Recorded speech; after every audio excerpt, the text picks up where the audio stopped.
Hey guys, I hope your isolation workouts are going well and you've been able to incorporate some of the stuff we've been putting up online. So we've got another one for you today. This one's a explosive lunge switch. Okay, it sounds complicated, and it is relatively complicated, the movement, so it might take a little bit of practice. But it's a really beneficial move if you can get it down and get it locked in.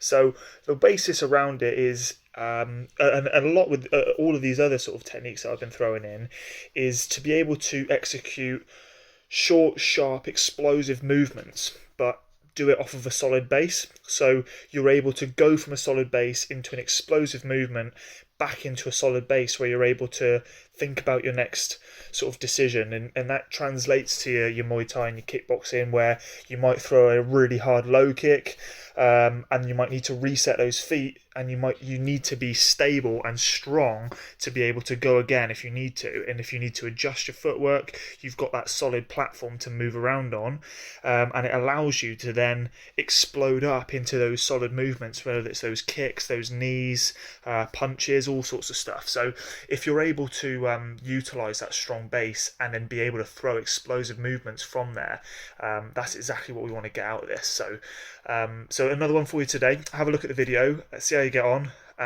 Make sure you've got a little bit of space for this one. Hey guys, so third video for you. We're doing like a power switch from a lunge. It should look something like this.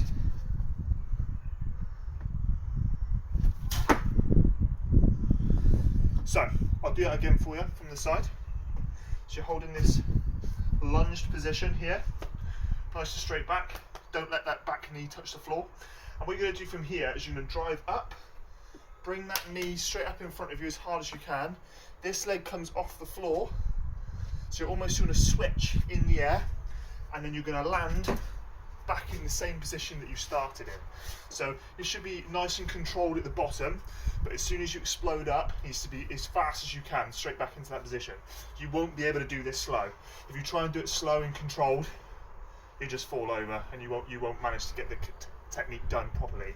So it needs to be fast, it needs to be quick, it needs to be explosive. But as soon as you hit the floor and get into that position, it needs to be strong, sturdy, and you need to hold it there for a few seconds.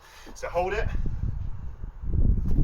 explode, hold it, explode, hold it, explode. Okay, give it a try. Just bearing in mind that you want to be nice and stable at the bottom with that knee facing straight forward. So you don't want to be sort of all over the place like this, because if you try and jump whilst you're doing that, you're going to go off at funny angles. So make sure you're nice and straight, explode up, land, and control it. Give it a go.